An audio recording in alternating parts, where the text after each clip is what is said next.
keep it going. As per Spaz. All right. That looks good. Y'all ready to rock with this? Mm-hmm. When it comes to working class, the first person to come to mind is Spaz. He's a rapper with style, and he knows how to put art form down, especially when he's writing it down and saying it. He also takes you into his world with songs like 879 and Take a Number. And one of my favorite songs that I'm a part of is Mission Impossible. He also represents the 5 elements of hip hop. He makes his own beats, and I guess that's from him waiting on me all the time. He got sick and tired of it, so he brought his own beat machine and started doing his own stuff. But nevertheless, not to be biased, but when it comes to my 5 favorite artists in Connecticut, I can honestly say that he's one of my top 5. Spaz, I'm happy to be a part of your legacy, and it's been 20 years. Oh wow, I knew you for over 20 years. Seems a little too long, we getting old. But nevertheless, I want to say congratulations. I'm happy for you. God bless. Yes. Crooked Eye, DJ Crooked Eye. Fabulous. That's fabulous, man. That is the man. That is the man who gave me my first shot and introduced me to Quest. And he played a big part in a lot of stuff. And yes, he was right. I did get sick and tired of waiting on him, so we went and bought our own stuff to start making our own music and stuff. It was a pivotal time. The true story of this album and pretty much everything we're going to talk about. It starts with 2 guys go to Sam Ash, max out their credit cards and make their dreams come true by coming home with a bunch of recording equipment and saying, damn it, we're going to do this ourselves. Yeah, real quick, if I could just touch on that message. First of all, shout out to Crook. I haven't seen you in quite some time. Much love. Definitely for around that time, the DJ was the one making noise in our little city of Waterbury over here. And the one of the DJs, Crook, and his brother Jay Riddick, you know what I mean, really was the one putting MCs on. So we would have verses, go down to the projects, lay them down, and they would spread the word on their mixtapes. Just very similar to how hip hop started with the DJ. Like our journey started with us, being invited into the home of the DJ and being part of those mixtapes. So definitely want to give a shout out to all the DJs, but in particular the ones that helped us build this foundation. So much love, Crook. True. Nice. So I'm just gonna jump in here and just kind of do a little round introduction thing, because Spaz reached out to me about a couple of weeks ago and asked if I could kind of be here to facilitate a little bit. He asked me what I knew about the album, right? So in all honesty, I don't think that I had heard the album from front to back up until the point where Spaz, asked me about it, and then I ran through it, and it's incredible. But our history, myself and Nemesis, with all of you guys, really was kind of coming in a little bit after the fact, right? So when we ended up forming the Ant-Farm affiliate crew, this had already been history, and I'm really interested in hearing about how this album in particular was really the genesis for that movement in the early 2000s, up through the 2010s that I think really kind of rocked CT for a good portion of time. So just to do some introductions, I am Othello from the Cyphernauts crew. My partner Nemesis Alpha is here. I'm gonna let him speak a little bit. We came to Connecticut a little bit late. We're both teachers and we're both MCs, and we met in the Bronx where Nemesis grew up. I was teaching there, I was recording there, and then we were doing some live stuff down there. We were recording an album, and we were really looking for a venue to do a show. So we ended up doing this open mic thing called Enter the Cypher, and started to try and do shows around Connecticut to get a little bit of buzz around that. And that's where we really met all you guys. I really think the first show that we met Quest and Rock and the Phonetics crew was at a spot in Orange, I think. But then why don't you pick up there? And then I'd love to hear a little bit from everybody about how they, came into this. So I'm Nemesis Alpha, member of the Cyphernauts, member of the Ant Farm affiliates. I'm the technical guy, so I'm running the Zoom and everything. So if y'all don't hear me as much as these other brothers, it's because I'm just navigating the hosting side of it. But I'm gonna talk about the first time that I really became a fan of Spaz. It's Waterbury. Okay. I was invited to a show. Went to this show. What was the name of the spot? Do you remember, Spaz? The spot. It was at Cleary's. Yes. Cleary's. We rolled up in there. Dave and I didn't know what we were going to be expecting. And it was just people out the door. And I was like, yo, Connecticut gets down. Because I'm from the Bronx and Dave is from Staten Island and upstate New York. So we were used to the New York scene, but we were like, yo, Connecticut gets down. Waterbury gets down. And we didn't even know what Wilkett was yet, but you was right there at Cleary's representing, and we even know where it was, right? And then we went in there, and it was like everybody was just screaming and shouting, and this bald white boy gets on stage, and I'm like, yo, this dude, who is this dude? This dude, these people are going crazy for him, and then you just started performing, and I was like, that dude is nasty, like, wow. And I was just like nodding my head. People were jumping around. I was like, this dude is church right now. And like, and then I was like, yo, Dave, we gotta meet this dude. We gotta build with this dude. And it was like, wow, like it was just like, I was so impressed at your presence, your control, your like everything that you did was just dope. And I just felt like this was you were an artist among some of the other many artists that really reminded me the most of myself and my energy. Just could be up on that stage and just get people amped and raw. And I just was like, but he's taking it to another level. And I just was like, this dude, in whatever way it has to happen, we have to collaborate. We have to be down with whatever crew this dude is in, because this dude is nasty. And whether it was that or whether it was you rocking GameStop,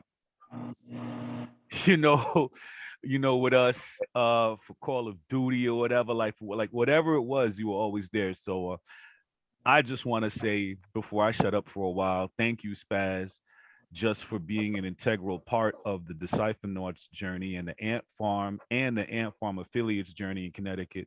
You don't get nearly as much credit as you deserve, and neither does that man over there, Quest. No. I think you guys are like, unfortunately, like the Cold Crush of underground hip hop and CT. Like y'all laid it down and worked hard, and you never got the credit that y'all deserve for what you did or your talent levels. And I think this is not only a great way to honor you, Spaz, but also to honor Quest, who, you guys are some of the greatest MCs, not just of Connecticut, but greatest MCs in New England, and on my top 20 list of greatest MCs of all time. And I'm a hater. You, brother. So, Thank you, bro. If we don't appreciate each other, who's going to appreciate us? Because people like to forget real fast, It's so anyway, just want to tell you, nobody can see this on my page.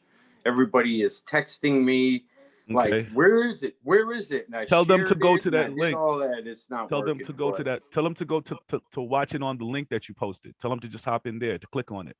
Yeah, it's saying this is not available, and it's only showing like my last thing. So I'm just gonna.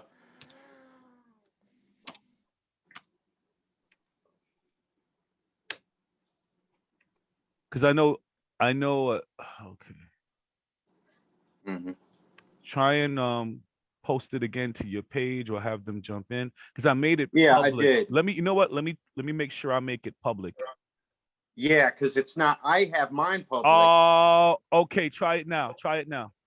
Oh, oh man, they just missed a whole bunch of it. That's okay. They can Well, rewind it any We're gonna, point. yeah. Yeah, but run we're- it back. If I could just interject real quick, only because, you know, just sitting down, number one, appreciate the words, brothers, it's bringing back kind of memories because leading up to this, I was saying to myself, you know, I've been removed from hip hop in terms of being a part of it as an MC.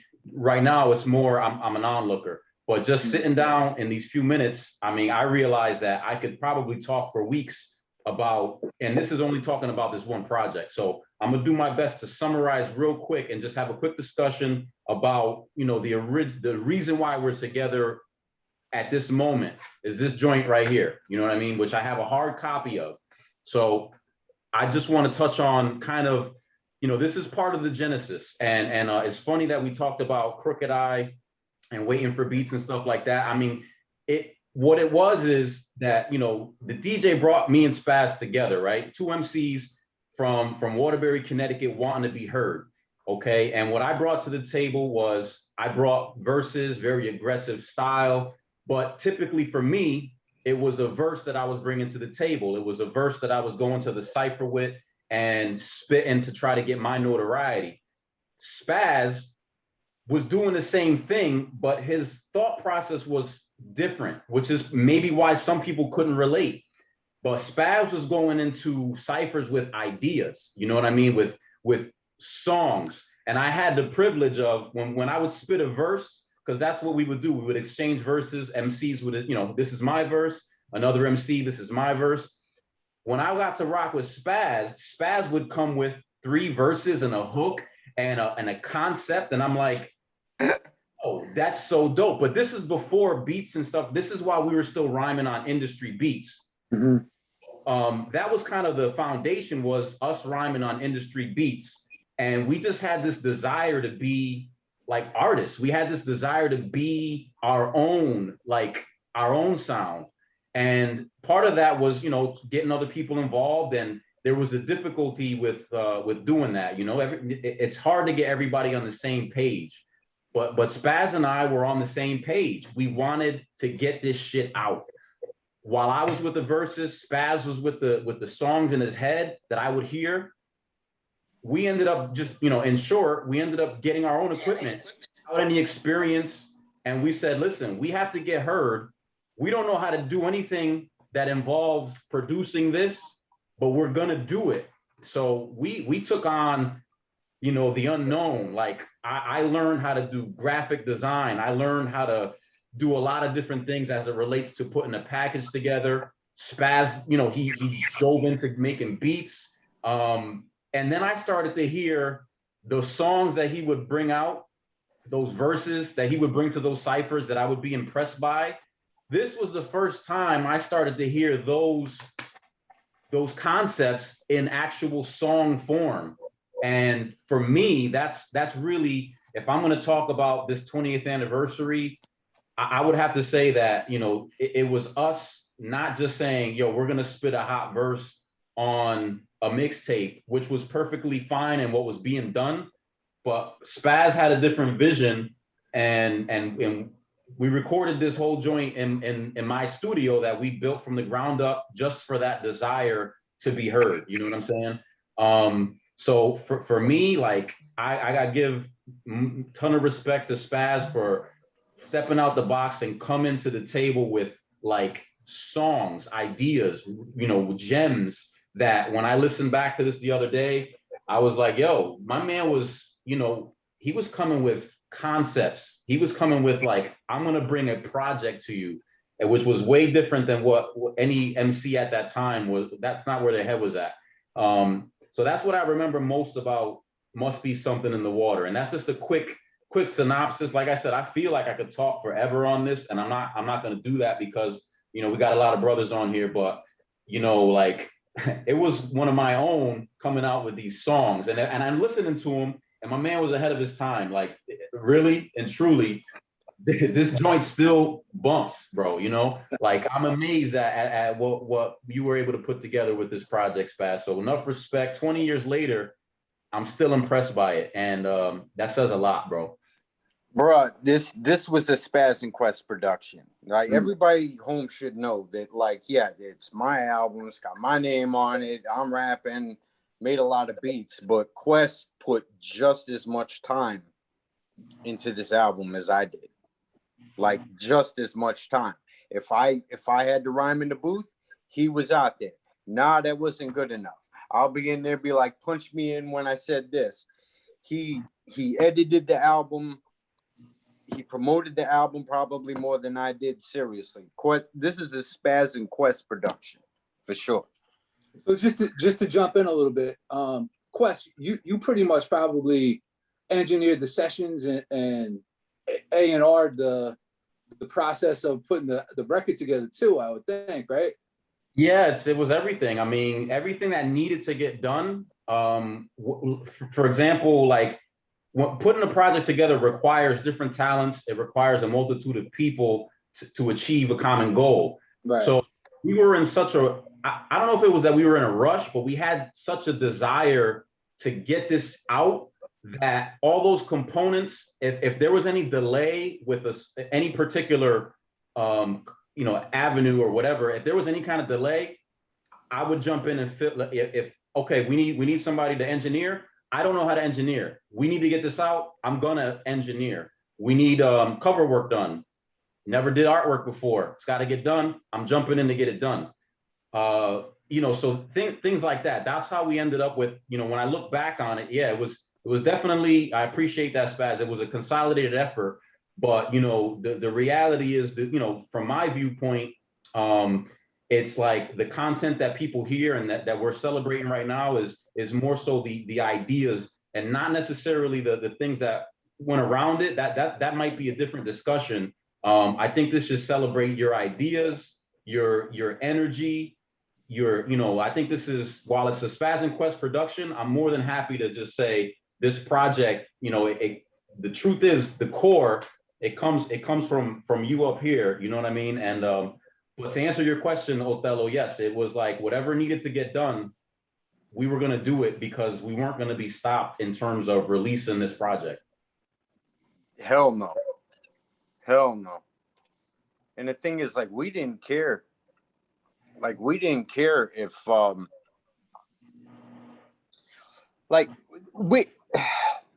you don't make an album when you have no fans. You don't make an album when you have no radio play. Like, it seemed like that was the case, because this was a time when you didn't just plug a mic into a computer, make a few songs, and post a link. You know what I mean? We had to make the effort to buy the equipment, learn the equipment,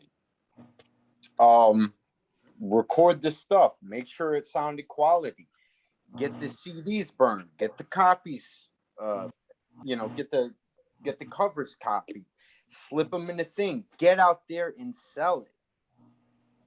And yeah, it's sold. Yeah. It's insane. That's a great point. When they say, like, when Crook said, when some people said JK he went against the odds, they're not playing. But I didn't care. I didn't care. Like, I did care if people bought it, but I wasn't thinking about selling it. I was thinking about making it. You know what I mean? Everything. It was about the album. Yeah. It wasn't a promotional thing. It wasn't like, all right, we're going to promote our things. We're going to have commercials all over it. We're going to have, we're going to be rapping over industry beats and just trying to make a cool mixtape. No, this was the kind of thing I wanted to create, like an Illmatic, like that album that you bought and you loved and you looked at the cover and you were like, and you were reading the liner notes and all you did was just put it in and press play. You didn't skip not one song. Even if you didn't like the song, you just let it play. You know, you get the whole album experience. That's what I set out to do. Everything that happened after that was shocking to me that anybody bought it. That's because To be honest with you. in regard to that, that's where, you know, I would say as far as my involvement, also when promotion needed to get done, no experience with that, I was doing it. You know what I mean? Spaz lacked on the promoting part of it. I definitely will take credit there as far as I wanted people to hear this masterpiece. I would drive wherever, I would recruit whoever. I mean, if you knew me, if you was rolling with me, you were participating in take these 10 CDs, get them out there, try to sell them, give them away if you have to, but really try to sell them. But, you know, get it out there. Yeah, so I definitely, it was a grind and very different time. Like one of the things I guess Spaz just touched on, back in when this came out, there's no streaming, there's no the ease of it. Now I think that right now it's fairly easy to do what we did then. It was hard to do it then. It was a grind to do it. That's one thing that, you know, I think we should definitely give some shine some light on. We're in a different time. Yeah, For real. We got JK1 and Rob Dugie in the building. J1. Wait. Good. Let me find the brother. What's up, fellas? Peace. Oh, What's you're up, looking man? mighty blue today. I am, sir. Posted up in the lab. This is my typical ambiance when I be in here and shit. So good to see y'all, man. Brothers look great, man. Yo, Yeah, likewise, man, it's good to see you too. And I do believe that is you. I can That's tell by certainly the light of your little blunt.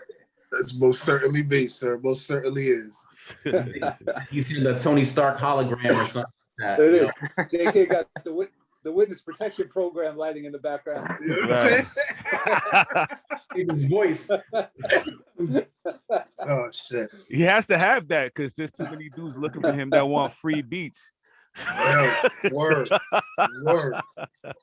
He's going So strong. JK and Rock, could you guys jump in here and just talk about how you were involved in the process and also maybe a little bit touch on the whole Clash of the Titans? Well, what was interesting for me was I had just came to Connecticut. You know, I had just met these fellas right around the time that Spaz was recording his record, and we had just started recording the Clash record while he was wrapping up his joint. And one thing that I remember, I think that the most from that period was them doing the flood. Like that shit fucked me up because it wasn't, to me, it wasn't common for heads to press up their own shit. You know what I'm saying? And gorilla this shit. Like, I mean, we're talking 2000. You know what I'm saying? I met these brothers in 2000. One second, brothers. The Flood was a CD with one song, with one joint and the little skit at the end little of the joint. promotional stuff that we gave away shit. for free. Facts. We made like 400 of them and threw them out. The Threw shit them blew in my people's mind back because windows of the prior car. to that, I had never seen anything like that. You know what I'm saying? I had never seen cats. No, you haven't. No, just bang out, and it was a banger. Like it wasn't, you know, a fluff promo piece. It was, the shit was solid, and the shit gained track. That was my introduction to them, prior to actually chopping it up with brothers. And I remember the first time going to the Southern Cross, like real, like that was the first time I had seen DIY shit in such a way, because I mean DIY was like, you know, a 8-track Tascam. Like I introduced to a VS 1680. I had never seen one of those a day in my life. And just the quality, like these brothers were on point. They were already professional. You know what I'm saying? Like brothers had their shit together early. And it was, that shit was just a blessing. Like I said, man, a New York transplant, moving to Connecticut, and just to be able to get linked up with these fellas during like a pivotal creative moment. You know what I'm saying? Like the shit was ill. The shit was ill, and I relish those days quite a bit. You know what I'm saying? Quite a bit. I can't speak too much about the recording process of the record because, like I said, I mean, I came in just as fellas were wrapping up the record. And we, you know, but we're on the skit on the record. No, the interlude, the interlude joint. And don't. Yep. You know what I'm saying? So that was all. Yeah, that was all right around the very beginning of the Titans period. So as far as the recording of Spaz's record goes, to the memories I had, like they kind of all run together because it was just during a period where we were multitasking and shit. You know what I'm saying? But to actually be there after the brother put the record out and the traction that he got, man, we'd be everywhere in Connecticut. And yo, Hez knew my man. You know what I'm saying? We'd be anywhere in the state and be like, you know, he introduces himself and she'd be like, yeah, like, you know, like Hez was hit. You know what I'm saying? So the record transcended beyond, you know, the Waterbury Woken area and shit. Like, and again, just it being DIY the way it was, yo, the shit fucked me up because, you know, Hez wasn't doing it like that on the block back home and shit. You know what I mean? Like it was real ill to see that. Yeah, that's a fact. I mean, if you allow me to chime in here, I probably met Quest in what, like 98? We went high school, rapping in the lunchroom. Yeah, you shocked me actually. I was like, where'd he come from with the rhyme? So I met Quest in like 98. Rapping in the lunchroom, probably around the same time I met Dito. By that time, you know, it was just more of a freestyle cypher thing. It was more about vibes and things like that. And I think my first experience, the Spaz experience, was probably from Hold Up and Analyze on Channel 13. Oh, we're gonna talk about Channel 13. You know, We're definitely gonna talk about that. That was my first experience with Spaz. That was my first experience with JK. Like that was just the first time that it was a small little hip hop show that they had on public access in Waterbury, and a lot of talent came through there. But the ones that have stood out, you know, Spaz. I mean, we're talking about Waterbury is the hood, right? Like it's just from wall to wall, it's the hood. And you wouldn't expect, like Mem said, you know, this bald white boy came out of nowhere.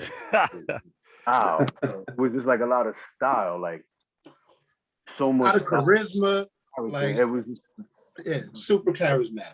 The presence was incredible, man, and you can see this man switch from normal Spaz or normal Taylor to Spaz. You know what I'm saying? Like you can see it switch on and you can see it switch off. As soon as that mic clicked on, it was a rap, man, and whoever had to follow that, I'm sorry. You know what I'm saying? I will say one thing, my favorite Spaz experience, a live experience, you know, not just like the first overall intake, but I would say the first live experience after knowing the brothers for so many years was Rise of the Nomads. And that was after we had formed affiliates. And the man came out on a stretcher with a straight jacket, now on a hand truck.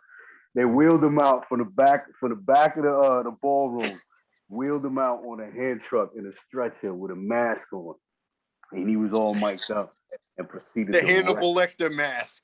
Yep. Man, cheers to you, brother. I will say, when it came to originality and it came to charisma and it came to just style and ideas and themes and being able to put what you saw in your head on paper and then being able to put that on a mic for people to visualize.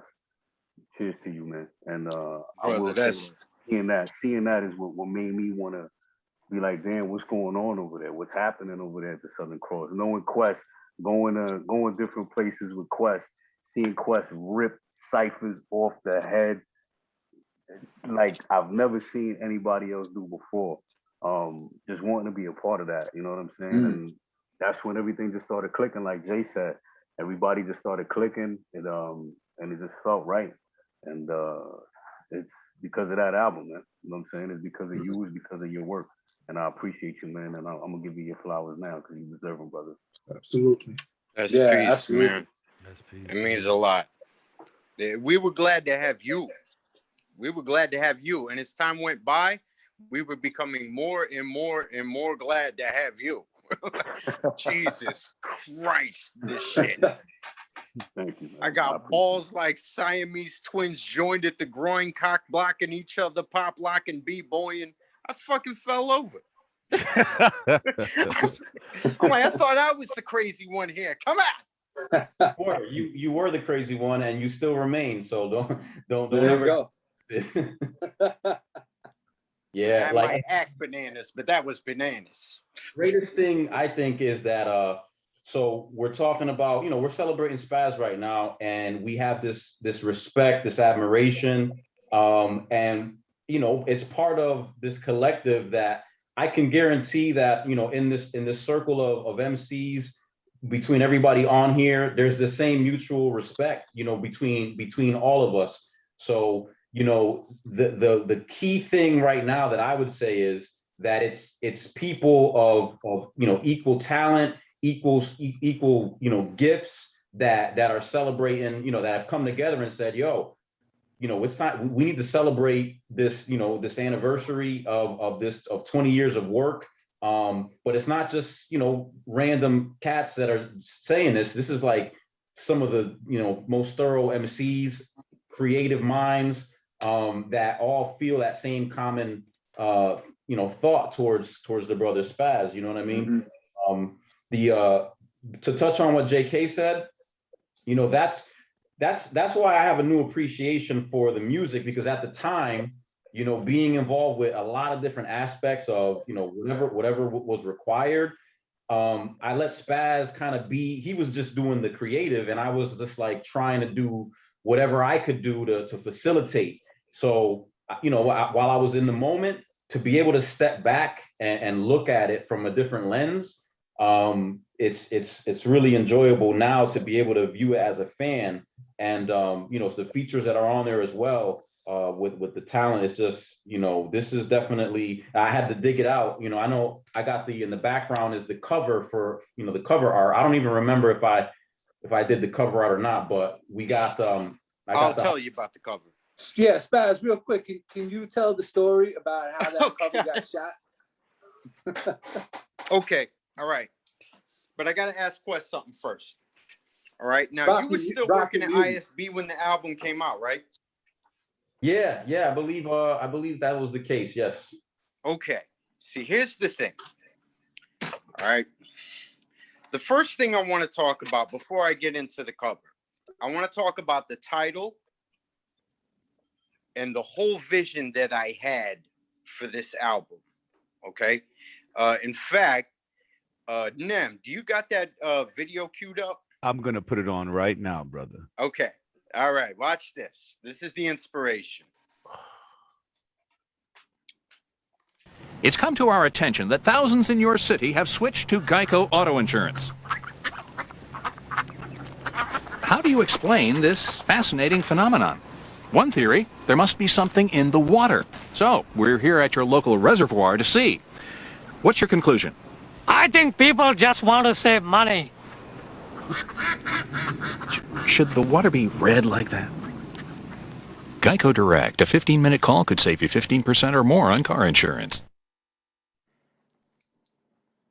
And that was the inspiration for the title.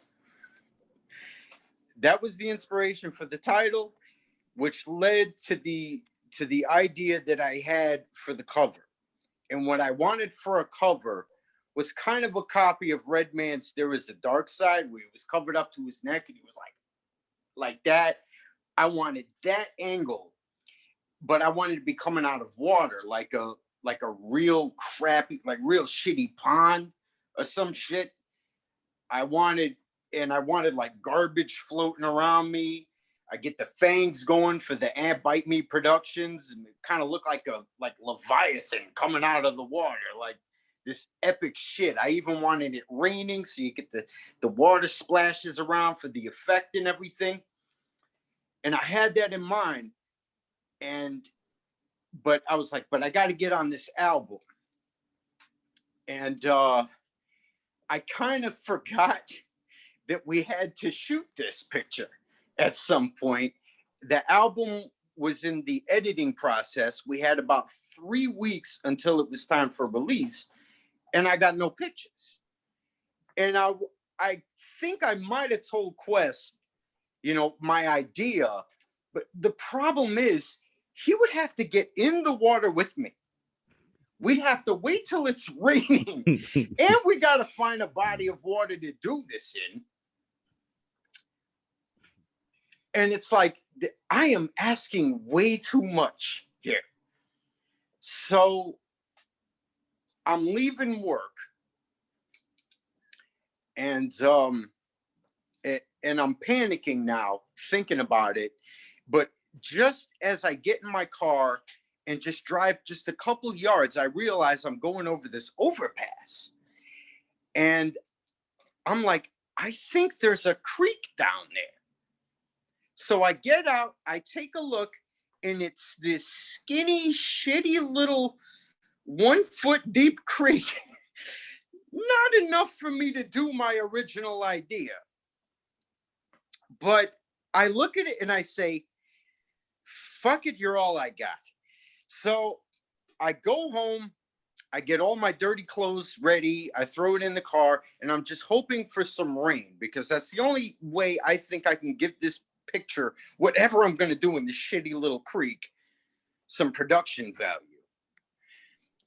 So the next day, I'm coming to work, I'm looking up in the sky, and it's getting really cloudy, and I'm like, I think this is the day, because it's do or die. I probably have to take this picture today regardless.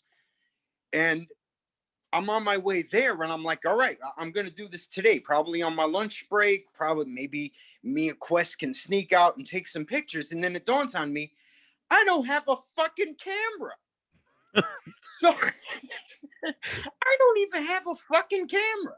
So I'm driving by a CVS. I'm like, yes. I pull in there and I buy one of them shitty little disposable cameras, because we're not using a digital camera for this shit anyway. The digital cameras, the picture looks like Sega CD, all pixelated and shit. Not doing it. We're like, I got to do this on film. So I get there and I'm ready to run over and tell Quest, yo, today's the day we got to take these pictures. I got this great idea, man. I'm going to run on in the creek and we're going to take some shots. We'll do it during lunch break. Hopefully it's going to rain today. But I get in there and Quest ain't fucking there. I don't know if he was sick. I don't know what. I can't remember why he wasn't there. But he wasn't. I was panicking like a motherfucker. And I'm like, it's going to rain soon. And I like, who knows if it's going to rain during my lunch break? Who's going to take these pictures? And I walk in and lo and behold, there is Erin. She's sitting at the desk and I'm like, she's my only hope. So I go to her and I tell her, I ask her, look, I need to take pictures from my album. Like I tell her the whole story and I'm like, you think you could sneak out with me? Like if it starts raining, because, you know, I guess we take like different lunch breaks or something. You think we could sneak out or something? She's like, well, not while the boss is here, but he tends to go on lunch break too. So maybe we could sneak out when he does. So it's raining outside. And I'm like, I'm just counting the minutes. Like, I hope this guy goes to lunch. And then he finally does, but the rain is letting up. So I run out as fast as I can into the office and I tell her, yo, this is it. I'm going to go get changed right now. She's like, okay. So I go, I get changed. I hand her the camera. We walk outside. She's walking too slow. I'm like, I'll meet you there. So I get down there. I jump in this little creek and I'm about to, you know what? I need to full screen this somehow, or I'm just going to widescreen this. This is it, okay? This is Spaz's reenactment of the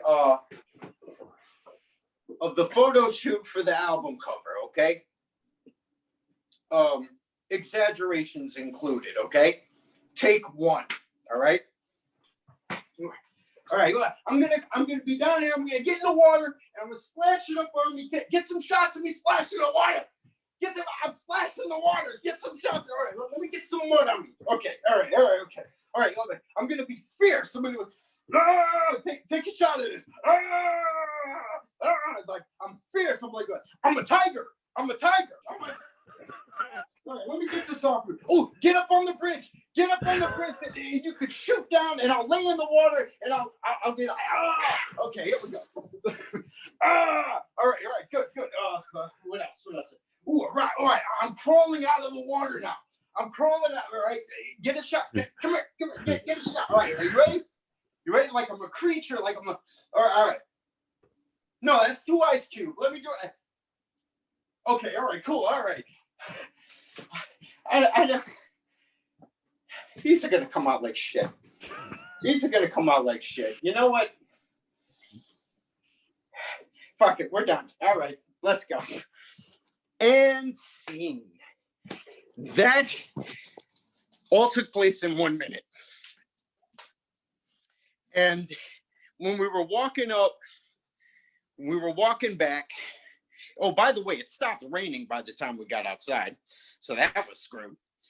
And I noticed, like, I'm walking, my feet are all squishy. I got a big puddle in my shoe. And I'm like, hey, Erin, check this out. I'm pouring it out. She snaps a picture. And we have no idea what these pictures are going to look like. But this whole time, I'm acting like I'm the photographer, yet she's taking the pictures. So she's just like, okay.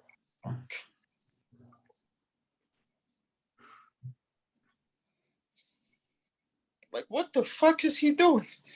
Right? And I just so happen to have with me some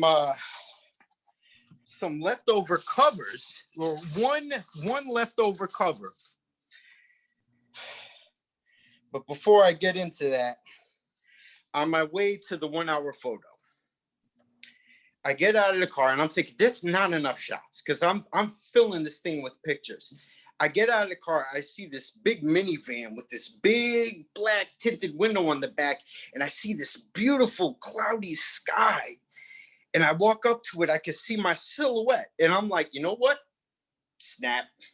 Take the picture, go inside. I don't know if you could see it very well, but there's my silhouette at the bottom.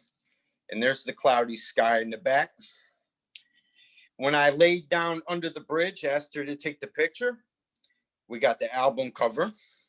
When I was pouring the water out of my shoe, I said, fuck it, and added that. The part was, you know, I'm a creature crawling out of it. All right, there's me crawling out of water. This is what you see when you take the CD out of the thing. And this is me when I was a tiger. And that's the back cover. She did a great job. And I'm telling you, Erin, I want to dedicate this whole stream to Erin, because she not only took those pictures, but when she sang on Dear Ronnie, which was kind of a last second. I don't want to say last minute, more like a last second thing. She came down to the studio and she was allergic to the cat. And her eyes were like bulging out of her head. She got snots coming out of her shit. And I'm like, oh God, you know, you want to take a break? Or you want to do this another time? Should I get you some? She's like, no, don't worry about it. Don't worry about it. She fucking knocked it out the park.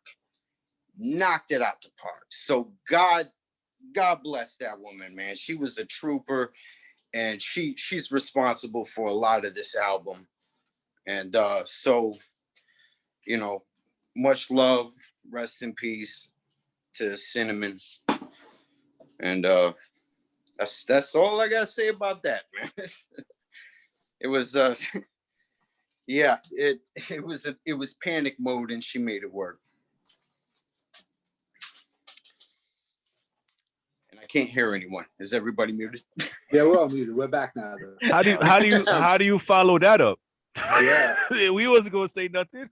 And just let you speak on that one. That was a we lot. should let That was a breathe, live man. performance. The whole nine. Whoa. Yo. Oh, word. Hey, man, I got to make this stream entertaining anyway. I can't because the whole story is entertaining. Really is. Every dope. element of this story. I was just speaking on the cover, as if you could imagine, just about every single aspect of the album has a very similar, you know, he could probably perform. If you bring up a topic, he would probably have another reenactment of sorts, you know, and that's who he was. Sometimes, I'll be honest with you, I'll be 100% honest with you. Sometimes I would say to myself, this dude is fucking crazy. And many No. in many ways, like, we would have discussions and I wouldn't always be on board, you know, like I would just be 100% honest. And sometimes I'm like, I just don't get it. I just don't understand where he's coming from or what he's thinking. But he's just something about him where there's a level of trust where I'm like, you know, he's gonna make it work. The talent level is undeniable. But sometimes I'll sit back and I'm like, okay, man, just do your thing, be you. And I think at times people would when they wouldn't understand it, when they wouldn't understand Spaz or where he's coming from, you know, they didn't know how to interpret that. So it automatically became I can't fuck with him because he's not your typical MC. He don't rock like us. He don't dress like us. He don't sound like us. So in terms of acceptance in certain circles, I think that some people were not able to accept because they just weren't able to comprehend or value, you know, something different that was out of their realm. My man is definitely from a different realm and definitely fought to be. He didn't want to be like everybody anyway. That's not what he wanted, and he didn't even really have to try.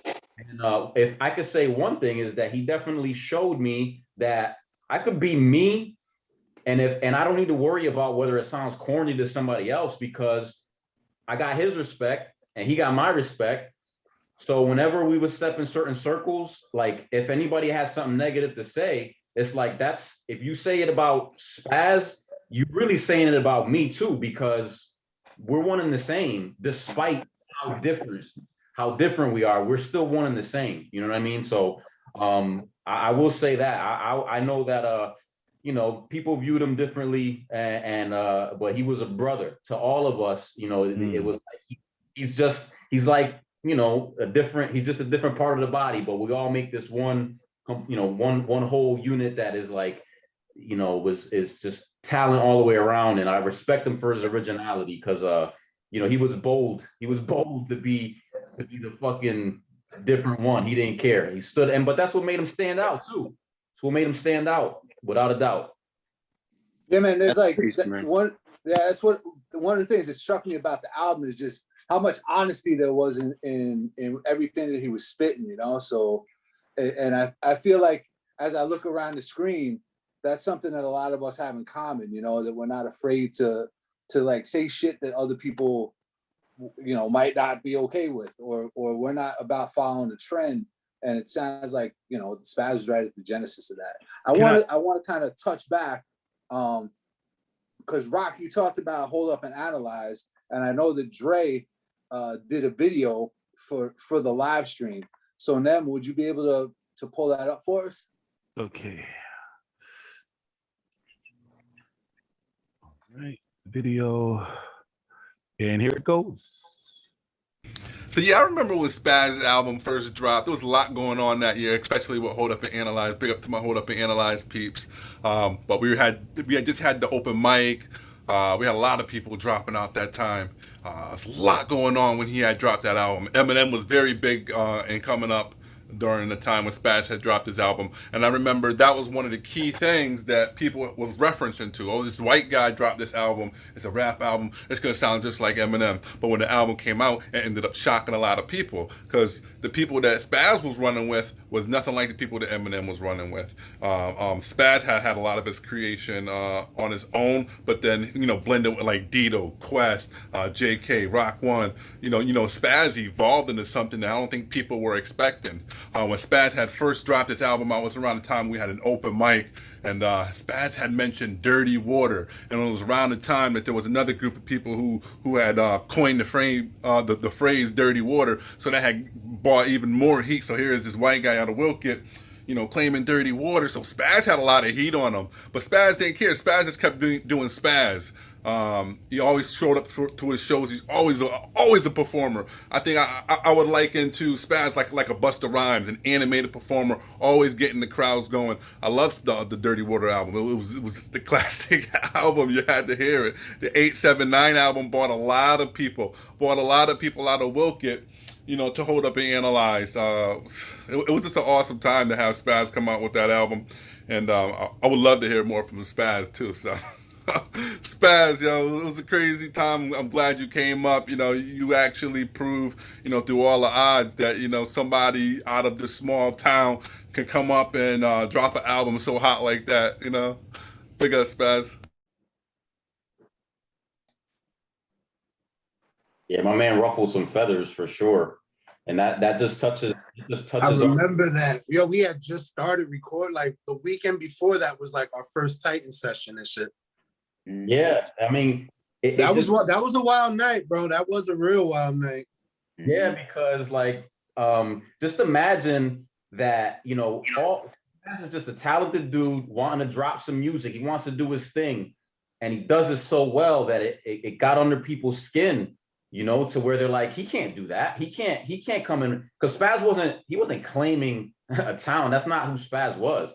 But the truth of the matter is, this is where he's at. This is where he's out in sessions rhyming. This is where he's meeting his peers. He's in the dirty water, spitting flows with some of the best MCs in the city. So why wouldn't he shout out, the dirty water? That's what and I guess it was because it was early on in that time when that phrase was just starting. But people didn't like it. But he had people. I would say for sure that the people that Spaz had around him had his back in regard to that, because we wasn't, it was a strange thing to be threatened, for being original, being different, you know what I mean? And I definitely would say that Spaz had people in his corner that was ready to stand up for him, because he was one of us, regardless of where he came from. It's where he's at. It ain't where you from, it's where you at, right? And he was representing right beside us. He had the same drive, same passion. So we had his back to the end, no matter what. That's peace, man. And you did. And I'll tell you, you did when it got really fucking scary, man. When it got really scary. And the thing, what I could say about the whole, repping Waterbury thing, but coming out of Wolcott, it's like, it'd be different if there was a Wolcott hip hop scene. If you wanted to see the Wolcott hip hop scene, you have to come to my house and sit in my bedroom. That was all. That was it. I'm coming from 7 years of solitary, writing rhymes, inventing pause looping, which I invented it. I just wasn't the first to invent it. That's the thing with me. I invent a lot of things. I just didn't know somebody else invented it first. The ability to loop an instrumental using 2 tape decks. I had a karaoke machine and a dream. But that was it. This is like from 1990 to 1997 when Crooked Eye put me on his mixtape for the first time. You'd be looking at a dude that's got no experience, no equipment, no friends, and no fucking money.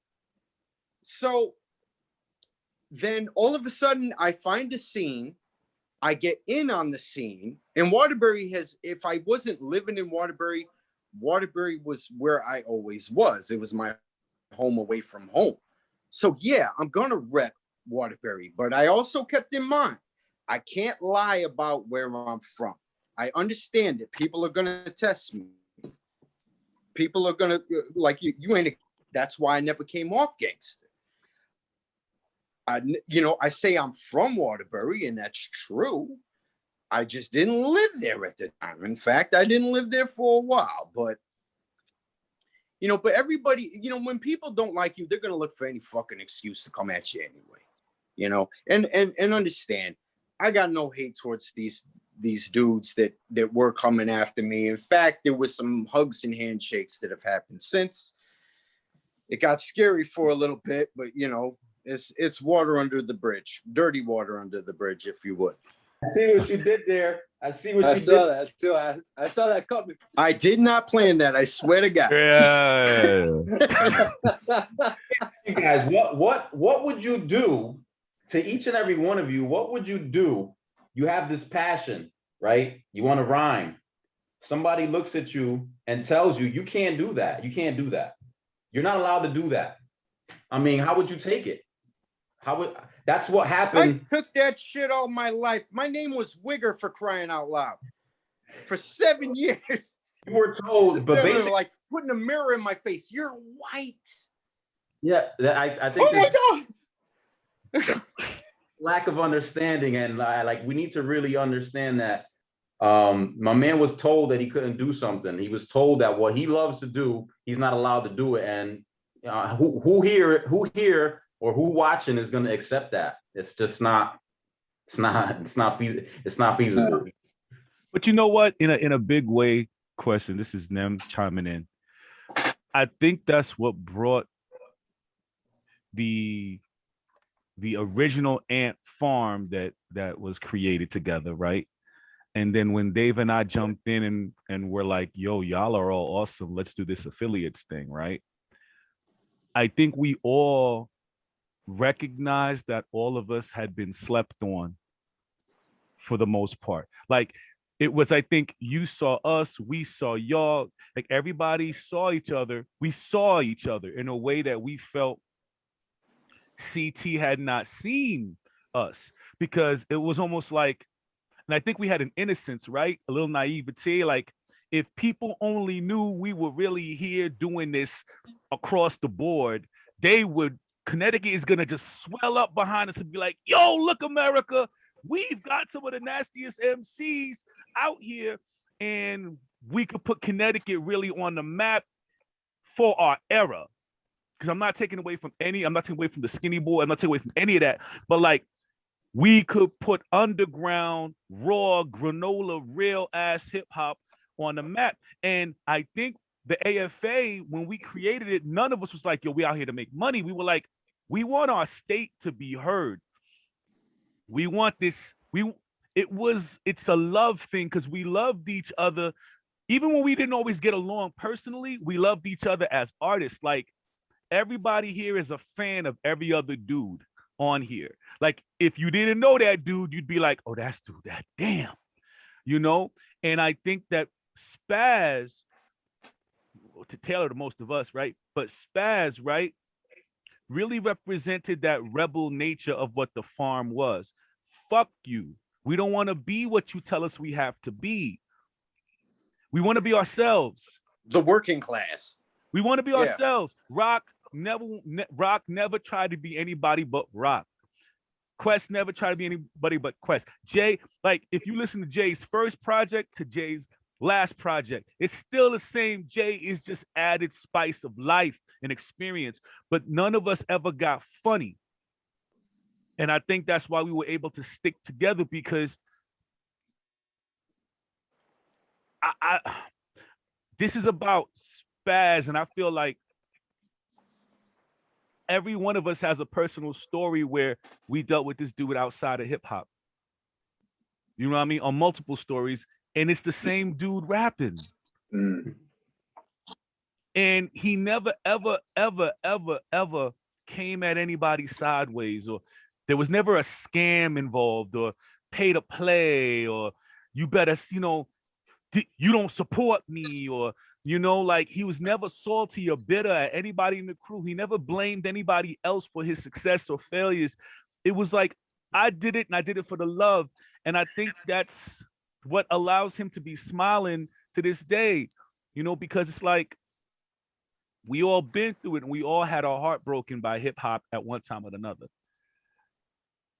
But I think one of the things is that when you look at all the dudes in this circle, we didn't lose the love because of what happened. You know what I mean? And I think that, you know, this to me, the fact that we're still here damn near 20 years later is a testament to groundbreakers like Spaz, right? But also to a true love affair with hip hop. This is a culture that doesn't love you back. I'm not trying to drop anybody's albums. Man, I had that one Jay. Jay. But hip hop don't love you back. I was ready to drop that, Jay. I was ready to say it. Hip hop doesn't love you back. It doesn't. Damn, you did it Hip again. hop does not love you back, man. You know. Also, let's talk about how genuine. So we're talking about the album, but I guarantee you, if because I remember myself, if I didn't have a car, I had whatever situation, my man was coming through to pick you up, to take you to a session. If I needed, you know, shit on a personal level, Spaz was coming through. Like not just as an artist, but you know, there's a genuine dude behind that artist that, and I think we all know him. And not only that, but anyone who's ever interacted with him can, I mean, he displays that without trying. You know, it's not a persona, it's who he is. It's a genuine dude. I'm sure that no matter who you were, you know, if he would give you a ride to a session if you needed, you know, if it was about music or if it was about whatever you was going through. I mean, my man would come through in the clutch in many situations, bro. So all the time, bro, all the time. Spaz, yo.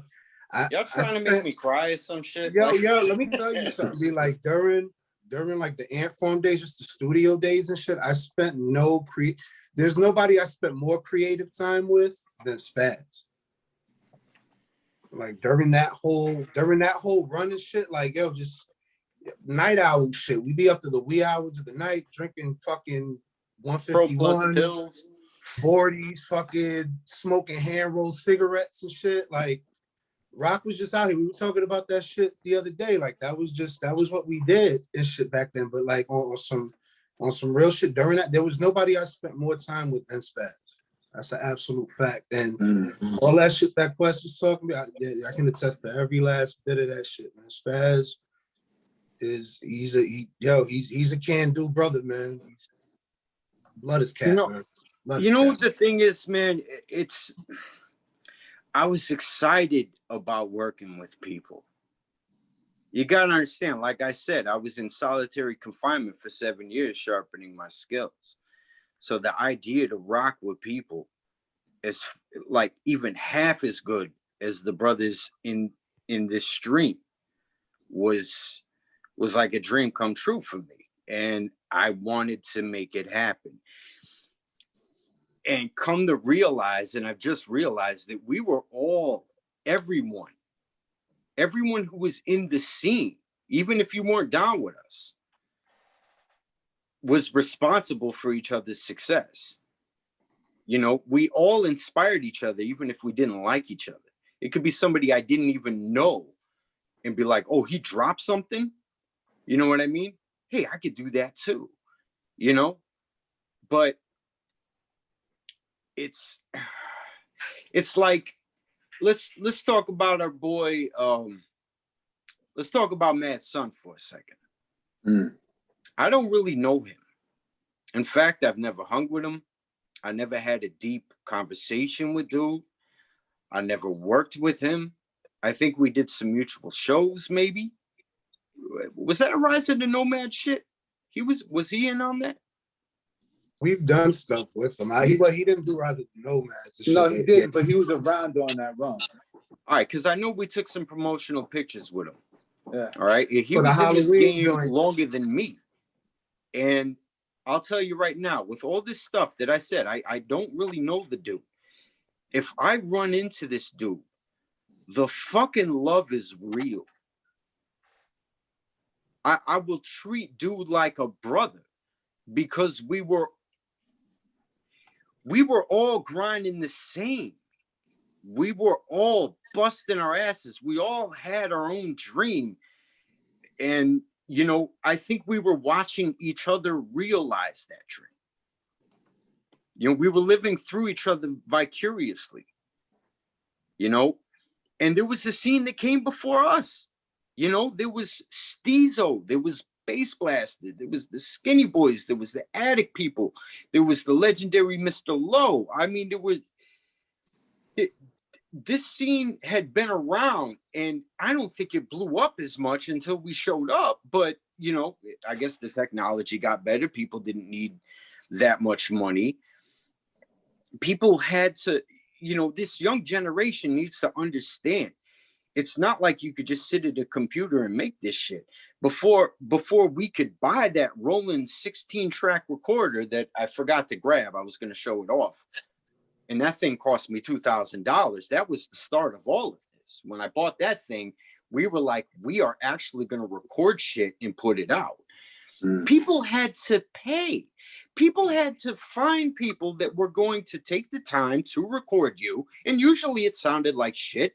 And they didn't care. They just wanted their money. You could fuck off now. Here's your little cassette tape that's all hissy and shit.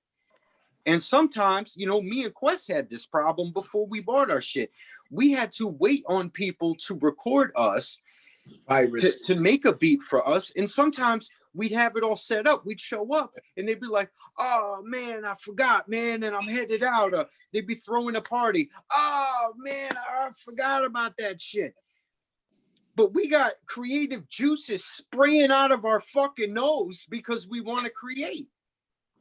That was the worst. That was the worst. Like the worst. Right now, to, you know, if we were to be able to do what you can do now, I could probably get on my phone, make some beats, record that shit on my phone, upload it in a few minutes, probably. Like, imagine us having this desire. We got to go to a studio session and pay by the hour. And then when you show up to the studio session, the engineer is more focused on showing me beats that he did for somebody else on my dime. You know what I mean? Like, I don't give a fuck. Like, and I wouldn't say it because that's the only option to record. So I wouldn't be, you know, out of pocket with our only source to be able to record. But in my mind, I'm like, I don't give a fuck. I'm paying you so we can get this work in. And that was part of the driving factor is like, yo, Spaz, like, we show up at a session, record a beat, we don't get it till whenever the fuck he decides he wants to get it to us. Like, it's the driving factor of why we said, yo, we have to do this. And I like JK's term of DIY, because really, when we're in control, like, the only people that we can really put any kind of failure on is us. And we weren't going to accept failure. So it's a win-win. Like, we put it in our hands. We need to record. Once we got to a point where we had the, you know, equipment and everything, like, the desire was there, the willingness was there. There was nobody. The main focus was going to be us, and we can make it happen. And so that was definitely what prompted us to, like, fuck it, I'm going to learn how to. You see Spaz's photo shoot.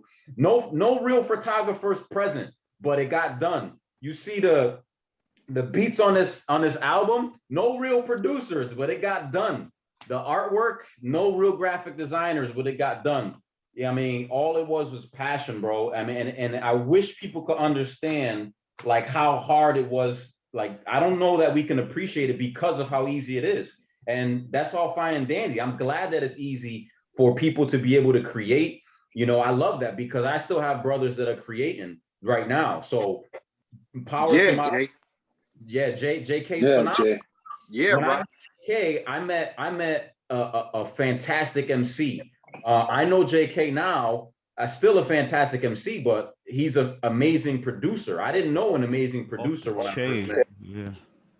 And so I'm glad that, like, right now, I'm glad it's easy for Jay to be able to create. I'm glad it's easy for any in the crew or anybody anywhere. Like, I'm glad, but that shit was hard. It was hard back then. It was expensive, but regardless, it was what we loved. It was what we loved to do. So it didn't matter. This project, I sit back and reflect, and I'm like, you know, listening to it.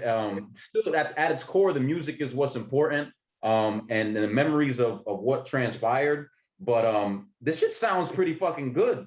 considering. I mean, 20 years ago, like I listened into the quality of it. It sounds pretty fucking good. Good job, Spaz. I mean, this shit was. Who mixed the? Y'all both mixed the record, or Spaz Yeah, mixed the whole record? I think Yeah. I mixed it and he edited it for the CD. Yeah. Like this. Okay, I got you. Too early for like a dirty Dutch, because as we evolved and we formed some new relationships, like I was thankful to be able to, you know, put product together and be able to send it off to someone who's good at engineering, because I wasn't an engineer, although, you know, if it's what it was required, like pretty much like anything in life, if you need to learn something to get something done, then you're gonna do it. So we did what we had to do. And what all boils down to, you have drive and desire, then you make shit happen. And it's not just with music. All of us understand what that's about, you know. But in this case, we're speaking specifically about music, and we just made it happen. We had to, and I'm happy we did. I'm really happy we did, bro. Well, I think that's very important to because I got to transition two things. One, I think one thing that we don't think about as a group, right? Especially you, Spaz, and everybody in this room, right? We talk about what we did as artists, right? But I think everybody in here underestimates your role as teachers and icons. See, what a lot of people don't know is that Othello and I are high school teachers, right? And for a long time, he and I taught a hip hop class, right? And you guys were what we used. Like, kids studied your records and studied your projects, how to write papers about your work, because you know how they say, like, if you're going to teach kids about history, right, you got to teach them about the history of where they live first. Mm-hmm. And many of you guys met with these kids. You guys did things that had never been done in Connecticut, like the hip hop summits that you guys did. You guys birthed artists. Like, you guys don't even know a lot of the people who you on their top 10 list.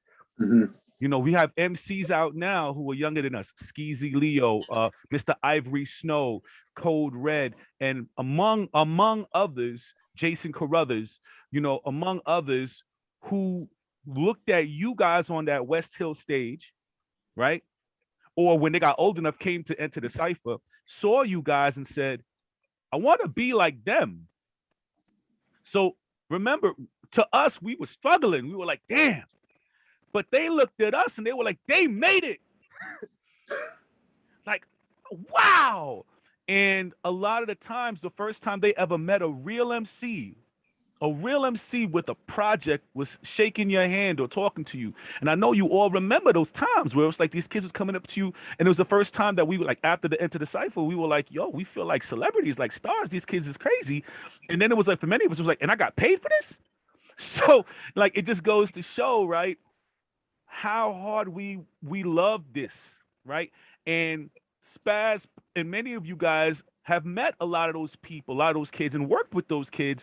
And you can see that they learn, right, Mario, that process of, I'm gonna be my own producer, I'm gonna be my own MC, I'm gonna be my own this, I'm not gonna run here, because we taught them, don't wait for the industry to recognize you.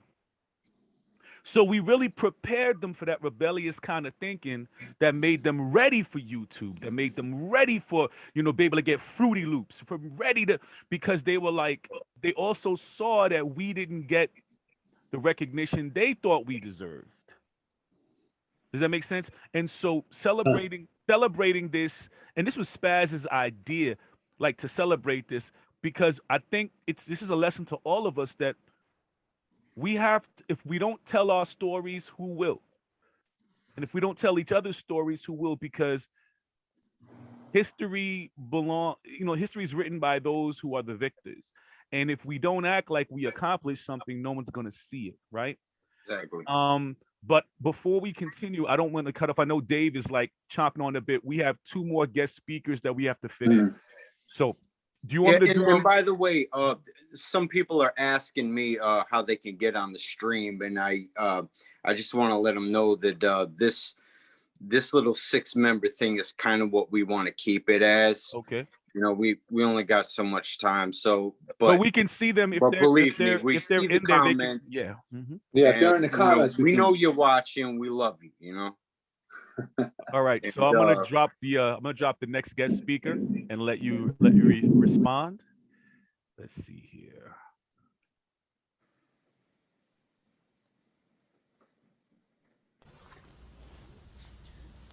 I remember it was like yesterday. It was many years ago.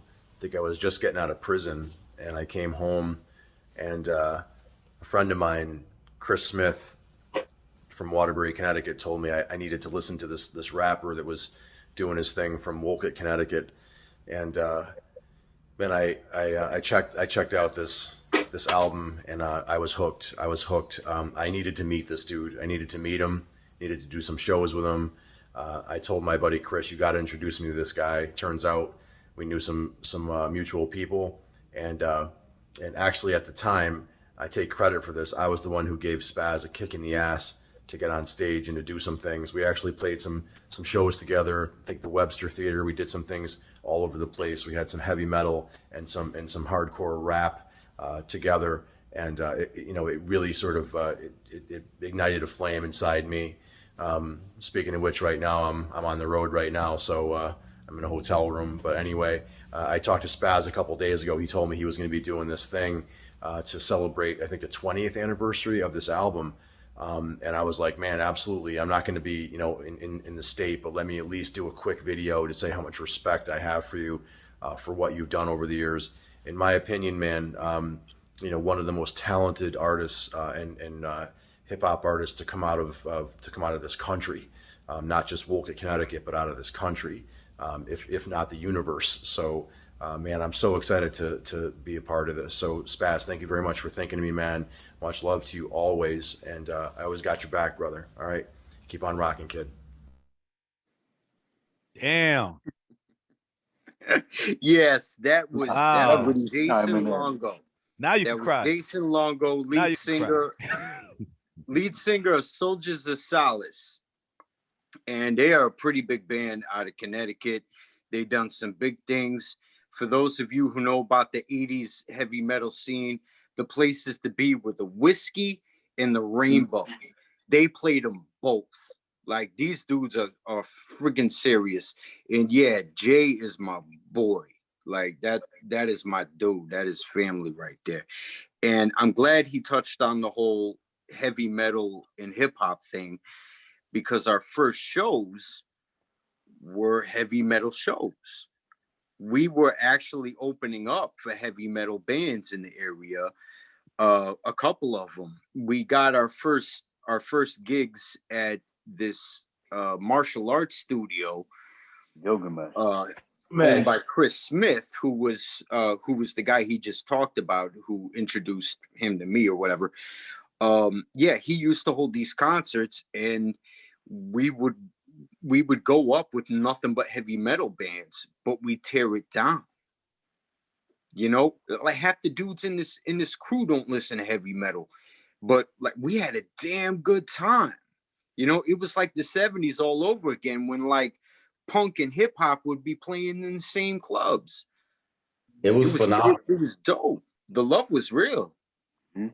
And to touch on, I remember one thing I remember about those is, if you remember what I talked about, whatever had to be done was done. So we had no carpenters either. So I was yes. And I built a fucking stage. I built a stage so that we could have a stage to perform on, because our mindset was different. It was like, we're not just gonna go up there like on the ground, right? No, we need a stage. Well, they don't have a stage. Bet, let's build a stage. So I remember building a fucking stage. So if there was no carpenter present, a stage was built. No carpenter present, a studio was built by our hands. So whatever, that just reminded me of that fucking. Oh, man. Yeah. And you had to haul that thing around. I felt so bad, because I remember, I don't know if it was my idea or your idea to do the stage. It needed to get done. I do remember being there with you building it, and then I had to bounce. But I sometimes I felt really bad, because you had to haul that thing around. You had to keep it in the garage. Eventually it got moldy and fell apart, but it was really dope to have our own stage with our symbol on it and everything, man. We made when we did it big. We made sure every time. You know, it's funny about what you said though. What you touched on there is, I think every one of us, at least here on this screen, all of our groups at some point or another got a lot of support and love from heavy metal fans and heavy metal bands that we performed or opened for, because it was like hard for us to get openings or on shows with regular label acts that were producing industry hip hop. And whenever we would perform a metal show or open for a metal band, we got fans because people loved what we were doing. And they would all, and it was funny, the thing that people didn't like about us, right, Spaz? You don't sound like this person, you don't sound like that person in the industry. The people who weren't into hip hop, into the rap industry, loved us for not sounding like we sounded like we were giving that different energy. And it's funny, like the people in the music, in the genre that you're trying to mess with, they don't mess with you. But then the people who are just listening for the quality of music, who don't even listen to hip hop or rap, but they hear your stuff and go, wow, that's just quality, whatever it is. And I think that's what hip hop is, right? We were able to reach people who didn't normally get reached, you know, by hip hop, and gave them permission to say, this is okay. This is done in many different ways, not just this one kind of cookie cutter mold that I hear on the radio. And I think that people like, and for CT, we really did a good job holding it down.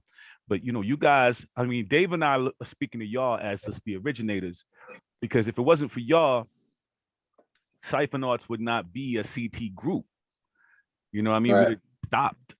We just been like, it was a good run while it lasted. So, you know, it's much appreciation. I have to put on the next video so that we make sure that this dude, because this dude is a super important dude as well. You know, Spaz, you got a lot of respect for some big hitters, heavy hitters. This is Joey Etch of Double XL. Put this on right now. Big Spaz, the Working Class. What up, man? It's Joey Etch. Many congrats to you, big homie, on the 20th anniversary of Must Be Something in the Water. Just an independent bomb you dropped at a place and a time when creating an album certainly was not as simple as plugging a USB mic into your bedroom and having at it. But, you know, the album was especially influential to me as a young hip-hop head from a certain small town in Connecticut, highlighted on that album, big up 879, but at a time when being a part of the culture felt like a world away. You, Quest, shout out the Rising Sun Quest, and that whole crew just made it feel tangible, you know, made it feel real for me, and something that I could be a part of, you know, not just enjoy at a distance, you know what I mean? It really opened my eyes to be like, wow, I could spit about my surroundings, what I'm going through, and still have it be, you know, dope as hell. So that's when I realized what hip hop was all about, where it comes from. It was an attitude, a lifestyle. It's not where you're from, it's where you're at. And I'll carry that with me for the rest of my life. So big shout out to you, man. Congrats again. Enjoy your night. Looking forward to the discussion, hearing all about it. You like how I kind of did that little low-key segue into what he was going to say, right? Nice job, man. I told you I watched the videos. Well done. You taught people, and not just people younger than you. We taught our peers. You know, we inspired our peers. You know, and that's what the love is about. That's why we're still here doing this. Like, and I don't mean to capitalize, but I've been shut the whole time because I'm not feeling well today. You know, it's them. But and thank you for coming on anyway. No, man. nah, It's for really you, big. it's family, right? But like right now, if Quest decided to drop an album, it would be one of the top 5 albums of the year, no matter what he put on there. Yeah. Fuck yeah. So this is not a man that stepped away because he had to step away. Mm. This is a man who stepped away by choice. But it wasn't for the lack of drive. It wasn't for the lack of skill. It was when you love something, you learn when and how to let it go, and when to hold on to it, and when to do it. See, the thing about hip hop is that as artists, and I think everybody needs to learn this, and it's the same thing with Spaz, the same thing with Rock, it's the same thing with Jay. You've got to learn to control the relationship. You can't let hip hop run the relationship. When you love something, and you gotta control the relationship. And as an artist, you have to learn where the music intersects with your life, and you've got to make choices for your life. And I think every man in here is an example of that, you know. And I think that's the thing that sets us apart as a crew, is that, Jay, I may not see you for years, but it's always love. Facts. You know what I'm saying? Facts. Rock, I may not see you for years, but it's always love. It's and with all my brothers, it's because you don't stop being a fan of someone. You know what I mean? We're not just friends, we're fans. I have a surprise for y'all in a minute.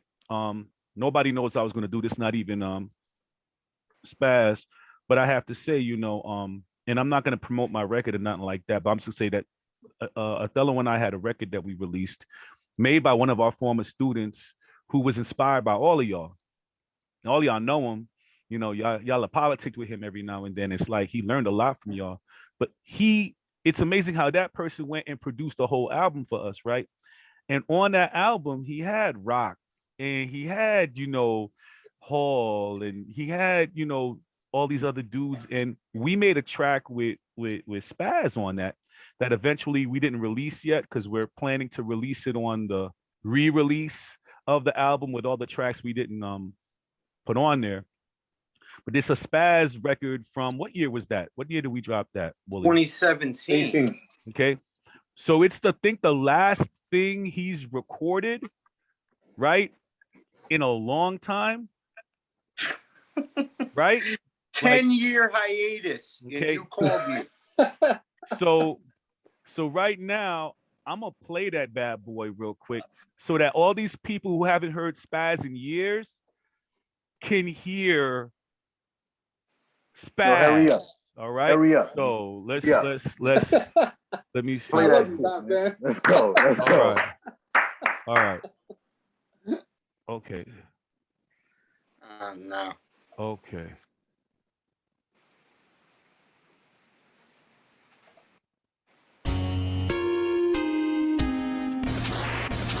Can y'all hear it? Can y'all hear it? Spaz Yes. All right.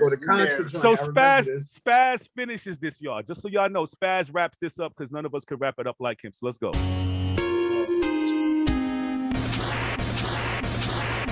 Goliath, Galactus, Mecha Godzilla, 1982, Michael Jackson Thriller, Jerry Curl juice dripping all up on my shoulder, Indiana Jones straight dipping from a boulder, Millennium Falcon, Skill Skywalker, Symbiote, Spider-Man, Haitian Peter Parker, like Bruce Leroy, sure enough I got the glow, Jordan from the foul line, legendary flow, a lyrical animal, Mike Tyson on mic, from the days of tight fades and fresh BMX bikes, spitting bars hard as hell cause we tougher than leather, Cyphernauts, Blood Brothers, indivisible forever. This is real, raw, wet, tight, pookie on a crack pipe. Death, dope, stupid, fly, hip hop, mad. We've been real since the beginning, A1, day one. With bars and battle scars, we stay down, son. Hey boy, you think you wanna test the kid? Man, you could blow it out your anus. Cesspidus, I'm a blessing, bitch. Use a sedative, relative irrelevant, spitting out vanilla shit. I only fucks with my familiar. High heat on the beat, strike three, you know they feeling ya. And the crowd goes wild, beat a fake ass rapper like a redheaded stepchild.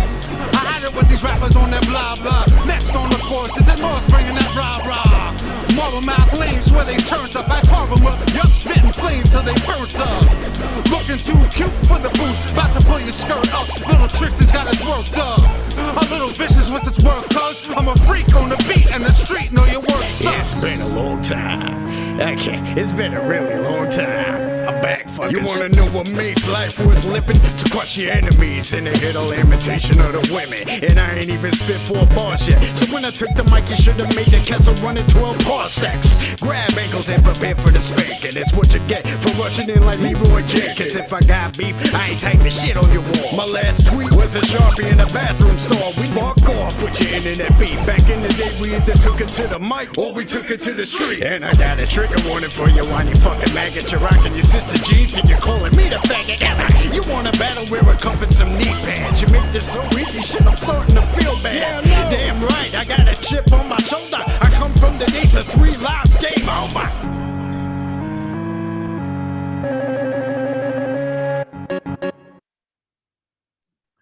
Yeah. I did say that. I come from the days of 3 lives, game over. You guys, did you guys perform that live at all? Not yet. Once. No. Once. Once we did that. Yeah, you were there that night. I was there when Spaz recorded that verse. That was the only time I heard that song. I've been waiting to hear that shit for years.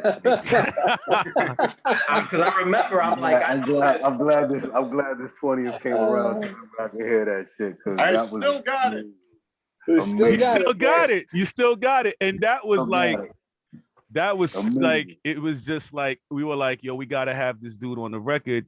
The record is going to be re-released for sure. There are a bunch of tracks. There's tracks with, you know, Rock on there too. Just and a couple of other people. But it's like, we were so blessed to have our brothers coming through. And here's the beautiful part of this crew, right? And the energy that Spaz gives, right? This dude, Rock, Hall, a lot of other brothers came through. I can't name everybody. Like, you know, they all came through, right? Recorded, took time. I remember Rock took time from his family. You know, Spaz took time from his family to come to West Hill and Stanford and record and everything. And there were tracks that, like, their tracks weren't put on the original album, right? And nobody was like, yo, why you ain't released that? Because it was like the love. It was like, we just loved making the music. You know what I mean? And it just was one of those things where as artists, we all understood each other and we all respect each other. I just wanted a copy, right? You know, I was fine with a copy. You don't have to put it on. I have it for myself. Right. So it's like, but that's how we've always been. And I think that's the beautiful part. At least everybody that's sitting here right now, at least I can say that everybody I'm looking at, we were always about promoting each other more than ourselves. True. I can't promote myself. I can't sit here and tell you how dope I am. The idea. I can display what I do, but I'm not gonna be like, oh, check my album, it's dope. Like I can't. I can tell you about, but I can say that about any one of you. And you know, there's one more thing I want to touch on. I mean, I don't know. We're definitely in overtime here. We're 10:38. We're at 10:38, so it shuts off at 11. Yeah, it's your show, right. Spaz, but I got one more question for you too. So yeah, what you said. I think you might actually have a question because this is probably the only thing left to talk about right now. Not true. I got a ton of shit that I want to talk about actually, but all right, go ahead.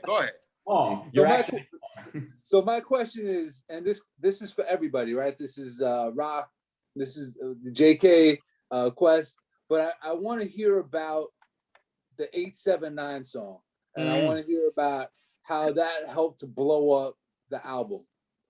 So can you give me a little bit of details on that? The other thing I want you to touch on, because I know it's going to get into like, you know, where this is going to go out of control, because I think everybody's probably going to have a lot to say about it. I want to know, it's a 6-minute song, right? Which is crazy. There was a point in the song where there's like a skit in the mid song where there's the cafeteria skit, which would have been a great place to end the song. But you decided to go for like another 2 minutes on that shit. So I want to hear about the decision-making process that happened with that, because there's like a lot of personal stuff that I think personal anyway, because I wasn't there for it, that happens after that like 4-minute mark or so. So Spaz, I'm gonna let you go, but if everybody else could kind of chime in on this, I'd love to hear your perspective on it too, about the 879 joint. I could be quick on mine. This is one of those. it'll be quick from just about anybody else. Yeah, this is one of those times where I didn't agree with what was. I was like, I don't get your idea. This doesn't make sense to me. I think it's gonna be whack. But I trusted Spaz, and sure enough, he puts out a track, and I enjoyed it in silence because I was opposed to it initially before its conception. And after a while, it's just one of those things where it's like another situation where I was like, I don't get it. But then when I listen to it, I'm like, I'm vibing because it's a story to be told, and it's, one of many people's favorites. So, and listen, I heard it the other day, and I was, it's 20 years later, and it's fucking hilarious. While Quest was in the corner eating, go ahead, Jay. Shit, Spaz is the most conceptual cat I've ever met. Like I've ever rocked mics with, and that's just the perfect example. The first example of how ill this cat is. That's homie in the flesh. Like if you just sitting around in the whip shooting the shit with him, this cat's ideas are just through the fucking roof. Especially at that time when cats was at their peak. Just the idea, just you can turn any one of those ideas into a song. And 879 is just a day in the life perfectly. That's him talking about the place while we're sitting in the whip drinking fucking Dunkin' Donuts and smoking cigs and shit. Mm-hmm. Yeah, because it's almost like no matter where you from, you love home, but you kind of get me the fuck out of here. You know what I'm saying? Like you love it, man. You want to get the fuck out of there. And that was one of those joints. Like I wasn't able to witness the creative process on that one. So while Quest was in the corner eating crow, I was just listening to him as a fan, and as a fan, it put me in a place that I wasn't normally in. I'm a city boy. I wasn't from the suburbs, so I don't understand what that slower lifestyle was like. So it was able to change things for me. Hearing that, just a totally different perspective from a white MC, not a white rapper, but a white MC. Mm-hmm. And just somebody that was creative and was able to take these things conceptually and like I said before, where you can visualize it. So that's part of the appeal, And again, I want to hear it. I want to hear the story. All right. Well, the truth is, I agreed with Quest silently. I hate that song. I don't like the song, and I didn't like the song when I recorded it either. I wrote it when I was like 16, 17. I wrote it when I was still going to Woket High School, and I was getting picked on. I was getting bullied a lot. I'm a weird dude, and I'm very loud about it. And when I guess the cool kids thought I was trying to steal their attention or something, and next thing you know, everybody's picking on me and shit. And I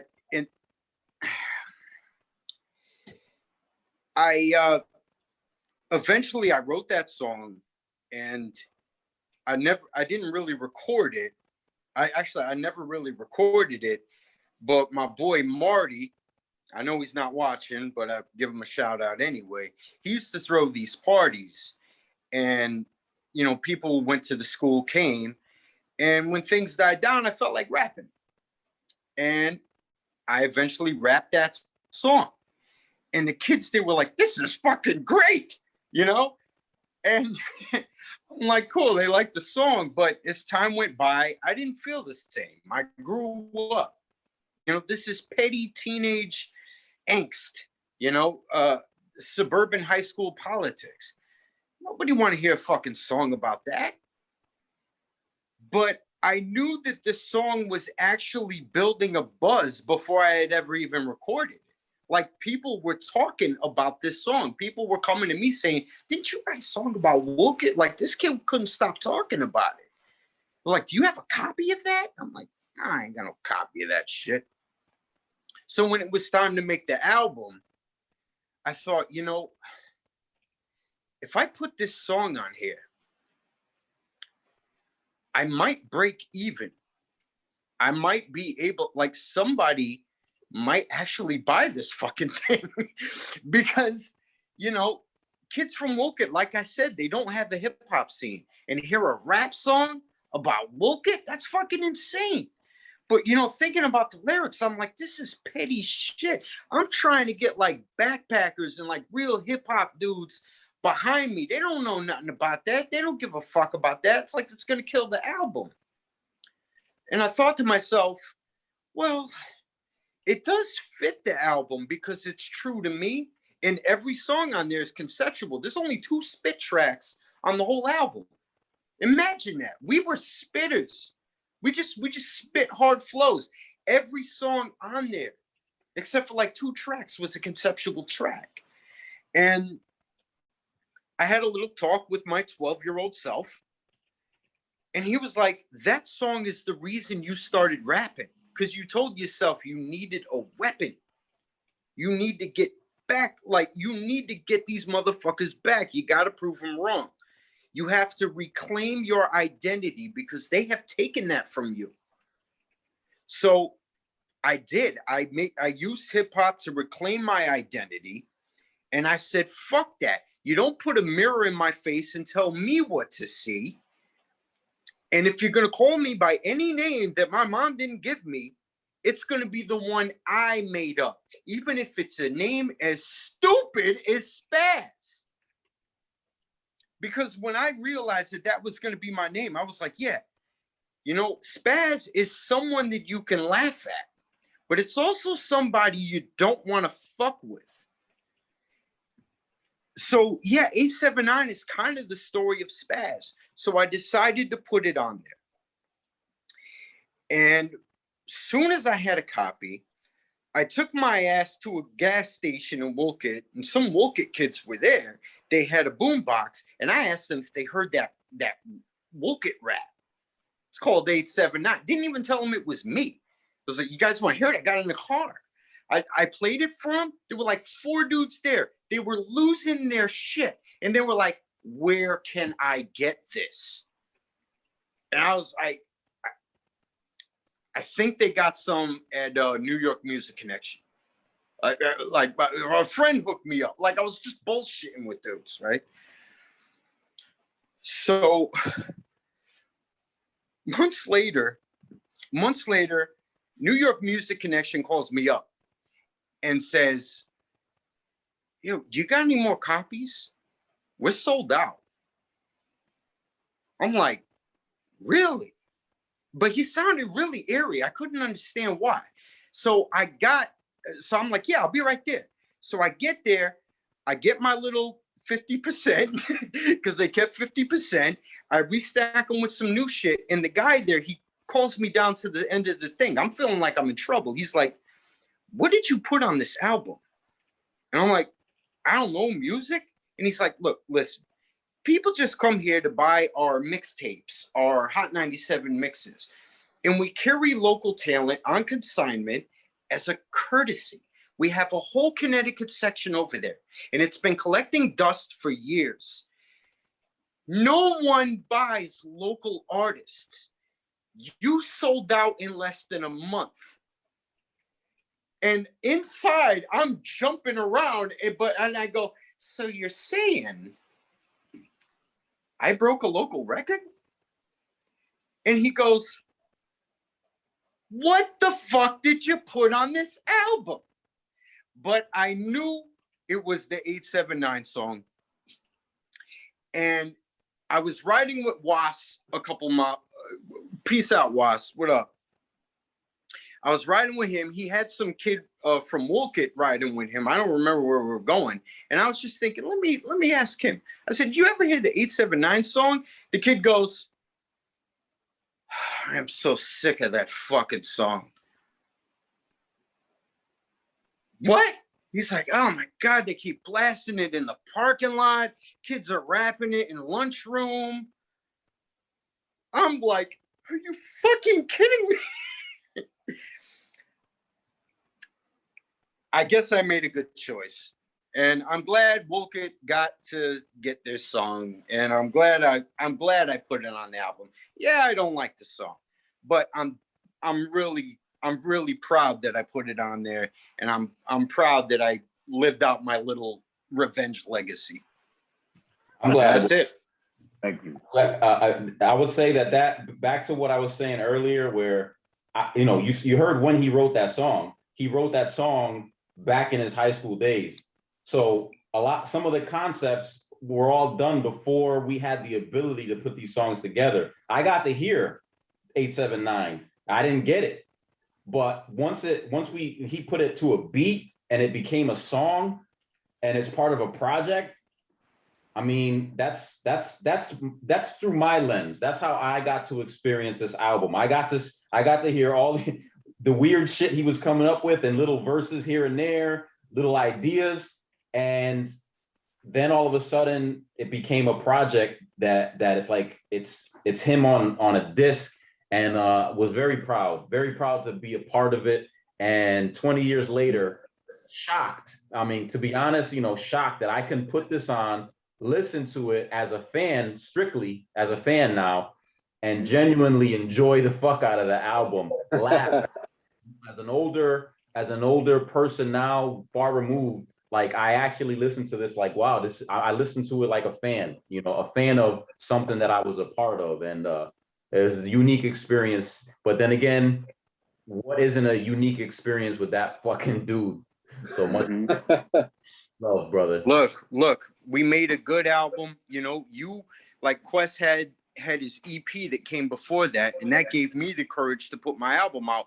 But I think we gave a lot of people the courage to start making albums for real, not these little mixtapes or compilations of recordings that they've done as a promotion, like really like focusing on making albums. Surviving Life was a fucking album. Strangest Secret was a fucking album.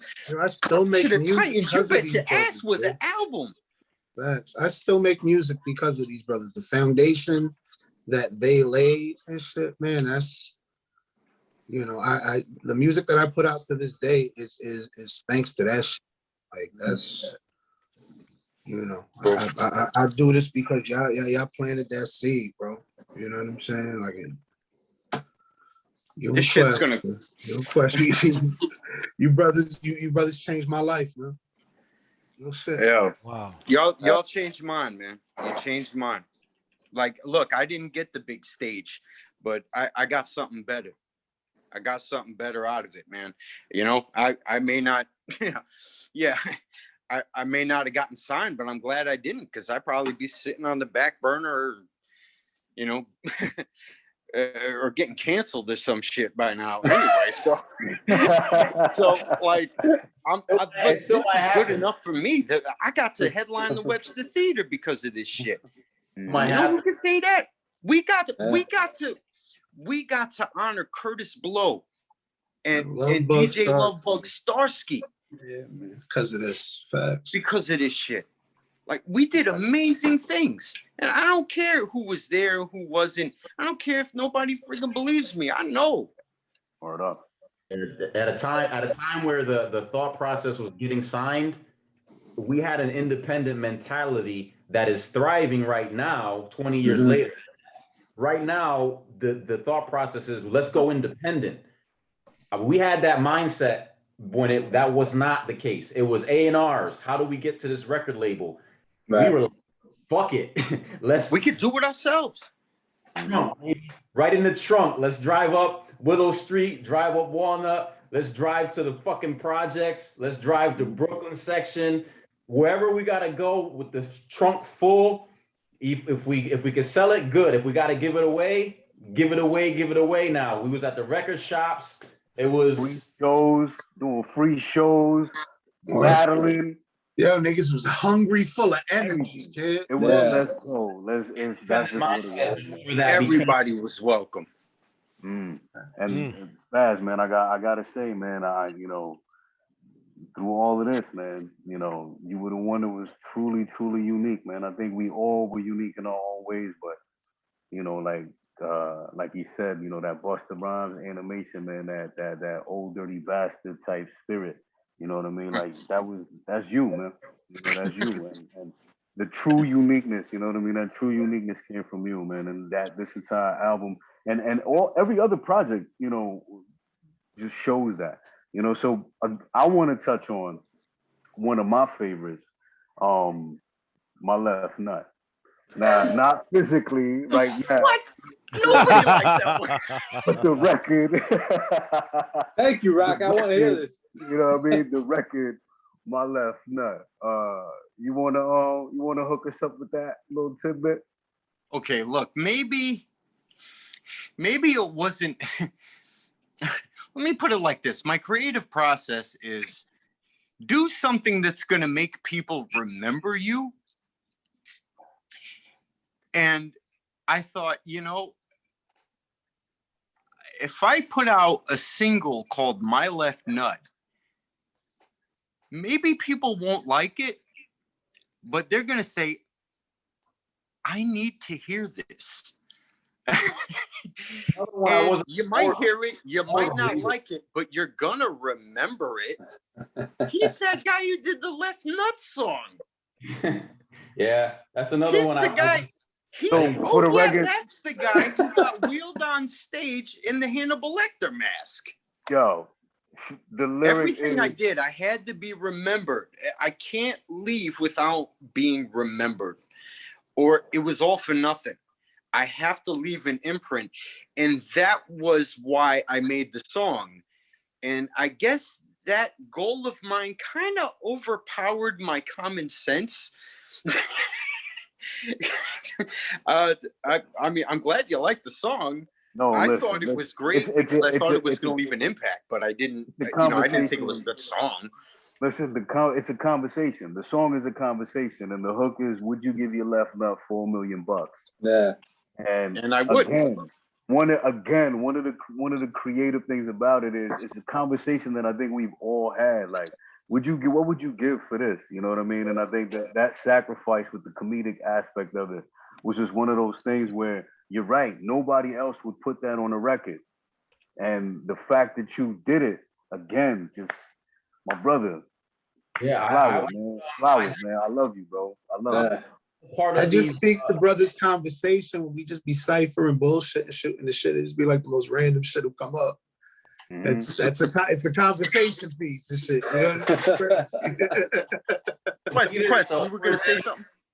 To be there at the origin of some of these concepts, you have to understand my position. I put you through hell. I was like, yo, this doesn't we can't do that.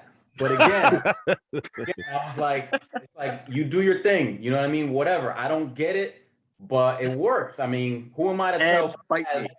Who am I to tell Spaz? So at a certain point, I just figure, hey, that he's gonna do his thing, and I support it because I look back on it now, and my left nut. I listen to that shit too. They call me off guard. I'm over here in the kitchen fucking cooking. I'm listening to Spaz's shit. Forgot all about my left nut, and here it comes playing.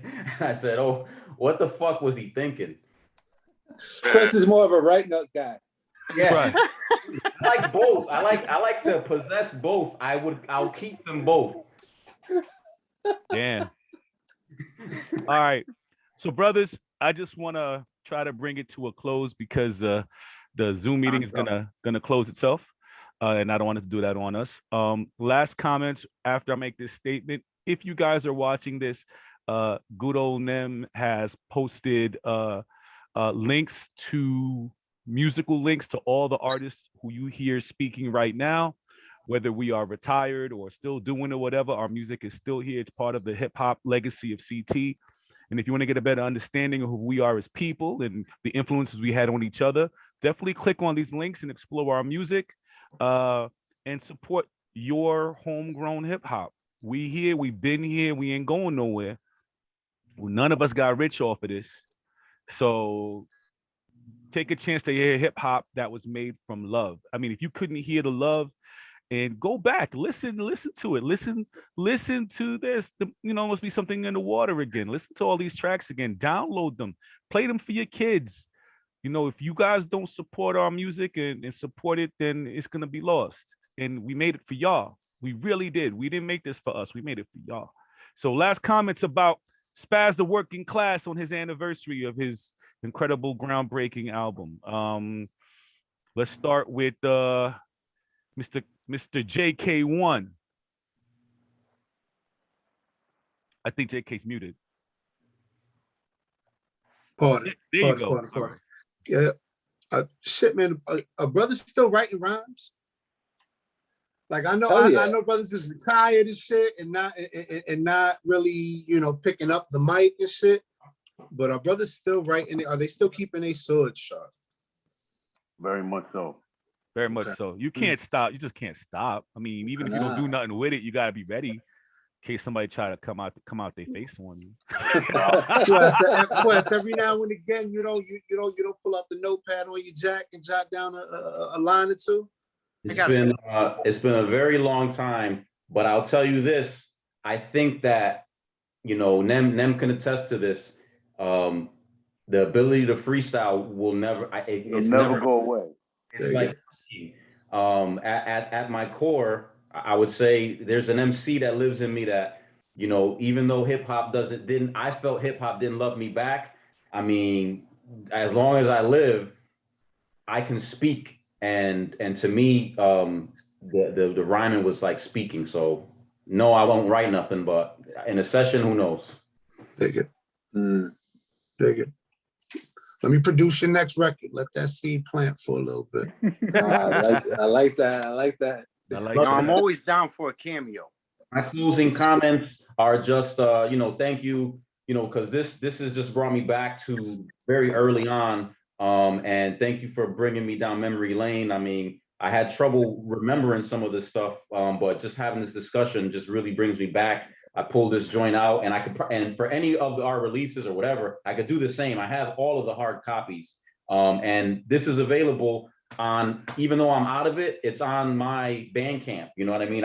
This is available for download for anybody who wants it for free, because in my opinion, this music doesn't die, and I want people to have access to it. So though I'm removed, the music is there for everybody to take in. I guess I'll go. Spaz, I love you, man. Always will. Thank you for letting me be a part of that. Same thing as a transplant coming through, just fresh out of high school. Getting to know you brothers and making some magical shit happen. Because of you, I'm gonna forever live. You know what I mean? And I'll be on that record forever. And I appreciate you, man. Thank you for everything. Thank you for outside of hip hop. Thank you for the hip hop. Much respect, much love, many blessings. Peace to you, brother. Yeah, man, we made something that'll outlive us because of you, brothers, man. Spaz the Quest, man. Like, this shit will outlive all of us, bro. And that's because of you guys, man. Right. That's right, man. Spaz and Quest. That's pretty much where it started. Southern you know what Cross, I mean? Baby. Southern Cross. Two guys go to Sam Ash, max out their credit cards, and make their dreams come true. That's the story. I'm glad you did. I hope you fixed your credit since then, but I'm glad you did. I'm glad you did. That shit is A1, baby. A1. Well, I talked to Quest for like 3 hours yesterday. He already knows how much love I got for him. That should never die. The love that I got from brother, that should never die. All right, yo. So, go ahead. You gotta close us out, brother. All right, real quick, man. Yeah. Sorry for anybody who was having trouble finding this stream on my page. A little technical difficulty. We cleared it up. So, Sherelle, Crook, if you were looking for your video, we actually opened with it. So you can just rewind and you'll see it, man. You were there, and you definitely made all this happen for me, man. You were the dude who gave me my first shot. I never would have met Quest, never would have met everybody. Who knows what would have happened. But to all of y'all being on this and helping me do this, helping me celebrate fucking 20 years, we did something great, man. We did something great. And I'm not just talking about this album, man. We did things, man. And and I got lifelong friends because of it. You helped me reclaim my identity to whatever the fuck I wanted it to be. And I sealed it and I did it loud, and now it's etched in fucking stone. So I love you guys, man. Thank you so Salute. much. Oh yeah. Well, All right. Yeah. Love Salute, y'all. Spaz. Real Word, shit. I love you all, man. Happy Yo, 20s. likewise, man. Love y'all brothers, man. Yeah, love you, All right. brothers. Man, So- thank you so much for doing this, man. Thank Hey, you. man. You know You I'm were the here, technical. man. No And doubt. thank you, Othello, for your for your moderation. And just so you know, y'all can marinate on this. JK dropping some suggestions, and I'm going to pour onto it. Look out for the JK1 produced Revenge of the Ant Farm featuring all the dudes on here right now. The new slaughterhouse. The new slaughterhouse. Just to be clear, Jay just dropped some fire. Jay just dropped some fire recently. Oh yeah. Yes. So don't forget. Oh, I yeah. mean, Okay. Plug So- that. I bought it. I think we ain't I dropped. for it, Jay. I dropped Like, I'm links. I dropped links. Yeah, I don't Yeah. I don't always comment or whatever, but you know, when it comes to my brothers, I always got my eye out. So much respect, Jay. You know what I mean? I'm always checking for my brothers. You know what I mean? Well, So Jay much doing it. Jay doing it. And that's the beautiful part. I think every one of us was like, as long as one of us makes it, we all made it. And Jay doing it. Jay, Jay ain't no joke. I gave you your flowers 2 weeks ago, man. Dude, when Pete Rock is showing you love, man, that is something. That's what I'm talking Yeah. about. Yep. Straight bangers, man. All day. So I guess if this is it, man, just one love. You know, appreciate it and love y'all. Love y'all. Yeah. Peace. Love Take you it guys. easy, everybody. Thank you, Spaz. Thank you. Peace. All right. I guess I'll just click off. Right. Yeah, Later. we just gonna click off. We're gonna end it like that. All right. One, two, three. Peace, brothers. Peace. Peace.